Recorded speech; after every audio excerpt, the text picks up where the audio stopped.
There are three steps to using the marketing campaign calendar. The first is to calculate the amount of activity that's required.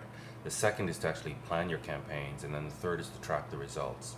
So let's start here with the calculation of the required activity. First, we want to know what's the target. Let's say we have 5 salespeople, $2 million quota each. So the target for the year is $10 million. We're just starting the year, but we've got $2 million booked in business already. So we'll just put that in. And of that, how much is at risk? So we'll say 10% of that is at risk. So you'll see here that we need to do $8.2 million to make our number for the year. The average deal size is $75,000. And the percentage of deals to first meetings, let's say it's 25%. In other words, every 4 first meetings results in a deal. We have 52 weeks left in the year. Each month and each quarter we can come back here and update this. And the system will recalculate what's required, and we said we have 5 salespeople. So we need to do 109 deals with an average size of 75,000. That means the marketing team has to generate 436 first meetings. And this is really the key to tying together the marketing activity and the sales activity. So the marketing funnel begins with reaching out to people, converting that reach to interest, and ultimately converting it to first meetings. And the sales team must convert the first meetings to closed business. And then that's 87 first meetings per salesperson, as well as you see the deal volumes here that are required per salesperson, per quarter, per month, etc. Let's put in our budget here. I've got $250,000 for the year, and that's what I have to use to generate those 436 meetings. As I invest in different campaigns, the acquisition cost of customers is going to matter. So we want to calculate the lifetime value of a customer as a guidance to see, are we investing too much to acquire customers? So the 75,000 average, let's say 30,000 of that typically is margin, and typically they purchase twice a year. They are active clients, let's say on average for 8 years. That's how long they do business with us for. And the interest rate, let's say, is 5% right now. The risk factor is, what is the risk associated with waiting to realize the lifetime value? So think about how long is the lifetime value. So we're going to be waiting 7 years, so the risk is higher than waiting 1, 2, 3 years. And also, what's the nature of the market or the customer base? Are they small entrepreneurial companies, in which case waiting 8 years is very high risk? Or are they large established firms, in which case the risk isn't 0, but it's much less? Start out matching the interest rate, and then increase or decrease the risk factor depending on your level of comfort with waiting, how many years you have to wait to realize the lifetime value. It'll use that to calculate a compound discount rate. It'll apply that to the gross lifetime value to give you a net present value of the lifetime value. So customers for us, on average, their lifetime value, a single customer, is worth $250,000 to us. So that's going to help us when we're deciding which marketing campaigns to invest in. These two numbers, our budget and our target, are carried over to the planning calendar. And what we have here is a whole year in front of us where it shows us our budget and the required number of first meetings. And that's what we're trying to achieve here. So I'm going to put my name here and the other participants that work with me. I might convert this Excel spreadsheet into a Google spreadsheet, put it online, share it so we can work on this collaboratively. I list my different campaigns here. Maybe I have a radio ad campaign. Perhaps I have a Google AdWords campaign. And let's say I have some special events, etc. So I list all the different campaigns that I plan on holding for the year. And then what I do is put in when they're going to start and when they're going to stop. So this radio ad campaign, we're going to begin it in the middle of January, and it's going to run until the middle of February, and then we'll stop and evaluate. And then we'll take whatever the results are from that campaign, and we're going to run the same campaign again in the summer. And the Google AdWords campaign, let's say that similar. We'll run that concurrently actually with the radio campaign.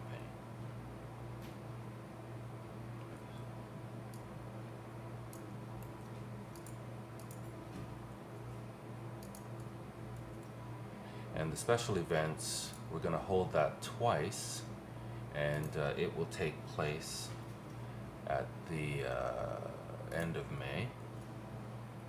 And so all the marketing for that we're going to do from the beginning of April. And I think we'll run this one twice, and so we'll run it again beginning in August. We'll start the marketing, and in the first week in October we'll actually hold the event. Oops, I've got that on the wrong line. And you get the idea. Finally, I'm going to put in how much money do I need, what's the budget for each of these, what's the budget for each campaign. So let's say this radio ad campaign, we're going to spend $100,000 on that. Google AdWords, we're going to spend $50,000 on that. And the special event is going to cost us $75,000. Then we're going to put in the number of first meetings we believe each of these campaigns is going to generate. So we believe this radio ad campaign should be able to generate for us 100 first meetings. Google AdWords we believe will generate 40, and the special event we believe we're holding it twice. We'll have 100 people per event, and we believe that that will generate 60 first meetings for us. So what the system is showing us here is that we have a target of 436 first meetings. So far how we're spending our money is going to generate 200. We still need to generate 236 first meetings. We have a budget of 250,000. We've spent, or we're planning to spend, 225. So we have $25,000 left to generate 236 first meetings. That's unlikely. So I need to go back and think about how I'm spending money on these campaigns. Maybe we need to spend less on the radio campaign and think about some other ways of generating activity for the market.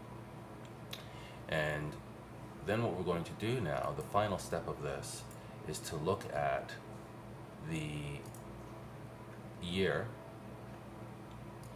Not just this. And we can see, and I see I put this on the wrong line, but you get the idea. We're looking at marketing activity coverage for the year. So I can see there's a gap here in March, there's a gap in June, there's a gap in the last quarter. And what this is telling me is that there is going to be a blackout of lead flow to the sales team because our activities are not even. So this gap of activity in March is going to lead to problems in June, July for the sales team. The lack of activity in June is going to lead to problems in the fall for the sales team. And the complete lack of activity here in the fourth quarter is going to lead to problems in terms of lead flow in the first quarter of the following year. So we're balancing how much we're spending with how many leads and first meetings it's going to generate for us, but we're also balancing the activity so that there is a constant flow of leads to the sales team and we don't have lead blackouts. So once I've done all of this balancing in my planning sheet, then I'm ready to track the actual activity. And this is really tying together the marketing funnel and the sales funnel. So I'm going to start with, I'll just put this. Each campaign is brought over, as well as the investment for each campaign. And now I begin to track the results from the campaign. How many people did we reach? So let's say with the radio ad, we were able to reach 5,000 people. With the Google AdWords, we were able to reach, let's say, 25,000 people. And with the special events, we reached 185 people. Of those, how many inquiries did we get? So let's say the radio ad, 100 people downloaded our white paper. And it's important for each of these campaigns that there is some call to action so that we're able to measure the number of inquiries. Google AdWords, let's say we had 400. And the special event, we had 185 people, and 75 people asked for more information. Of those, how many were we able to convert to first meetings? So 100 inquiries, and we were able to convert 80 to first meetings. How many then of those first meetings went further into diagnosis? Let's say 60. How many proposals were we able to generate? Let's say 40. And of those, how many resulted in sales? We'll say 20. So our closing ratio is 25%, which is exactly what we said it was based on our historical performance. Seems like that's holding true, 1 in 4. And our conversion rate is 0.4%. We invested $100,000. That means we're spending $5,000 per customer to acquire a customer. Not bad, considering the value of a customer is $250,000, cost per meeting, cost per contact. And again, these numbers are important, but they're more important relatively speaking. We want to compare them to other ways that we can spend our marketing dollars. So sales results, we closed 20 deals. Let's say that results in $1.5 million, $1.5 million. And the profit results on that, let's say, are $450,000. So the system is showing us 350% is the ROI on this campaign. We're spending $5,000 to acquire a customer. Not bad, but what we want to do is compare it. We want to fill out all of the campaigns and see the relative numbers. And what we're looking for is the highest ROI based on the lowest acquisition cost. And once we've found a successful campaign or a couple of successful campaigns, instead of having them compete with each other, we begin to drop campaigns that are not performing as well, and we fine-tune the campaigns that are performing well. So we do different versions. We do A/B splits, and we compare different versions of one campaign to each other to see how we can tweak it and make it better. And then over time, we're going to find that we're spending our marketing dollars much more effectively. At the end of the month or the end of the quarter, we come back to the required activity calculator, we update our year-to-date results, we update our stats with the average deal sizes and the percentage of deals to first meetings. Everything gets recalculated, and we start the process all over again. So in this way, we're tying together marketing and sales, and we're also making sure that our marketing dollars are being spent much more intelligently and with very clear tracking of results. I hope you found this helpful, and certainly you can order this template and modify it for your own purposes. Enjoy.